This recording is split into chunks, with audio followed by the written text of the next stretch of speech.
Tessa Kaunang pernah mengalami tindakan asusila. Ia membagikan pengalaman pahitnya tersebut saat konferensi pers memperingati Hari Kartini di kawasan Senayan, Jakarta Pusat, Sabtu, tanggal 23 April tahun 2022.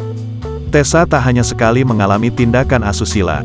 Ia pernah disentuh secara sengaja dari rekan kerjanya di lokasi syuting. "Aku belum jadi siapa-siapa saat itu. Masih jadi pemain tambahan. Aku lagi istirahat sekalian tidur. Terus ada orang dari belakang mengimpit-impit aku," ungkapnya. Ketika itu, Tessa merasa takut dan tidak berani bangun saat orang tersebut berbuat tidak pantas pada dirinya. Tidak ada kamera pengawas. Zaman dulu kan belum secanggih sekarang dan belum bisa dapat masukan dari orang lain, ucapnya. Pengalaman pahit tersebut, hingga saat ini masih membekas dalam ingatannya.